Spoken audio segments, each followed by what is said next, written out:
Eto na naman tayo sa panibagong balita tungkol po sa altcoin ETF. Si Grayscale, ang kilalang higante sa crypto asset management, ay pumasok na rin sa laban para kay Chainlink. Nito pong September 5, 2025, nag-submit po sila ng filing para sa Grayscale Chainlink Trust ETF. At dahil dito, siya na ang pangalawang kumpanya na sumubok magdala kay Link sa ETF market. Pero ano ba ang ibig sabihin nito at ano kaya ang magiging epekto nito sa presyo ni Chainlink? Kaya yan po ang siyang ating pag-uusapan sa video na ito, pero bago po tayo magpatuloy ay pakibasa na lamang po muna ang disclaimer dito po sa ibaba ng ating screen.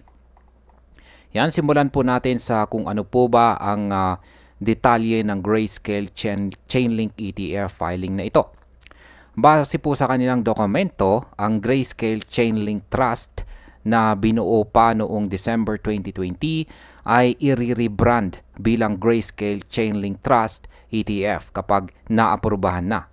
Plano po nilang ilista ito sa NYSE Arca gamit po ang ticker symbol na GLNK. Ngayon, paano po ito gagana?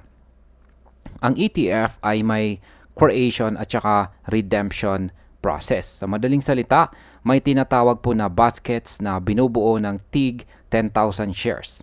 Kapag ang mga authorized participants ay nag-deliver ng link, doon po sila makakagawa ng bagong basket. Ang sistemang ito ay nakakatulong para manatiling tugma ang presyo ng ETF sa tunay na value ng assets na hawak nito. Ang impact po nito sa market ay mas magiging transparent ang galaw ng presyo ni Link dahil may arbitrage opportunities. Pero may kapalit ito. May annual sponsors fee na 2.5% at babayaran ito gamit mismo ang Link.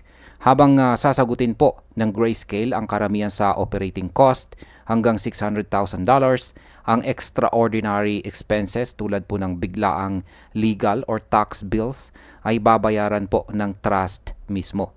Ibig sabihin ay pwede pong mapilitan silang magbenta ng Link sa hindi po magandang presyo. Ang epekto nito ay posibleng magdala ng biglaang sell pressure kay Link kung sakaling may unexpected na mga gastos. Ang isa pang malagang detalye ay hindi pa pwedeng mag-stake ng Link ang trust dahil hindi pa sila pasado sa required conditions. Ang ibig sabihin nito, ang mga investors ay makikinabang lamang kung tataas po ang presyo ni Link. Wala pong dagdag na kita mula sa staking rewards. Ngayon ay si Grayscale lang ba ang sumubok maglabas ng Chainlink ETF? Ang kasagutan po sa katanungan na yan ay hindi.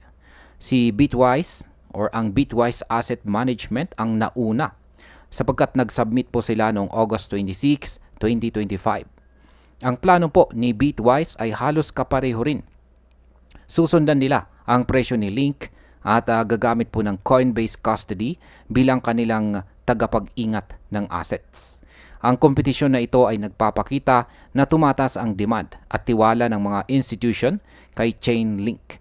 Ang epekto po nito sa market ay posibleng mas dumami ang interest mula sa institutional investors na siyang magpapalakas sa liquidity at posibleng magtulak pataas sa presyo ni Link. Ngayon ay ano naman po ang ginagawa ni Grayscale sa altcoin ETF? Hindi lamang po si Chainlink ang focus nila. Mas lumalalim na ang push ng Grayscale sa altcoin ETF. Kamakailan lamang ay nag-submit sila para sa Cardano ETF or GADA at Polkadot ETF. Parehong nakabinbin ngayon sa SEC. Inaabangan po ang desisyon para sa Cardano ngayong October. Bukod dito, pumasok din sila sa race para sa Dogecoin ETF kasama sina Bitwise at saka Rex Osprey. Nag-rehisto rin sila ng Hedera Trust at nag-submit ng paperwork para gawing ETF ang kanilang Solana Trust at pati na rin ang XRP Trust. Sa madaling salita, nagiging agresibo po si Grayscale para makuha ang spot sa altcoin ETF market.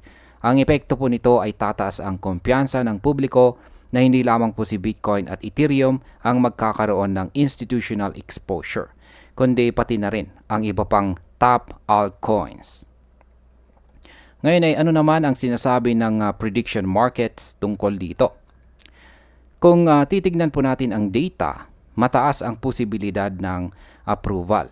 Sa Poly Market, nasa 87% ang odds para sa Cardano ETF approval ngayong 2025 at halos 93% naman para sa XRP ETF. Ibig sabihin, may malaking chance na maging mas open ang regulators sa altcoin ETF.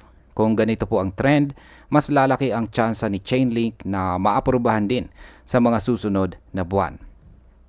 At ayan, bilang panghuli, kung sakaling maaprubahan nga ito, malaking bagay para kay Link dahil bubukas ito ng pintuan para sa institutional money.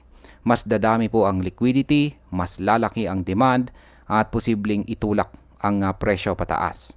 Pero syempre may risk din, lalo na sa 2.5% annual fee at sa posibilidad ng forced link selling kapag may extraordinary expenses.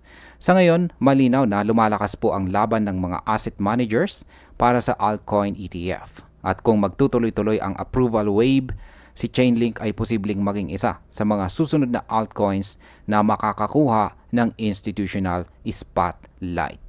At ayan, hanggang dito na lamang po tayo sa video na ito mga ka-crypto.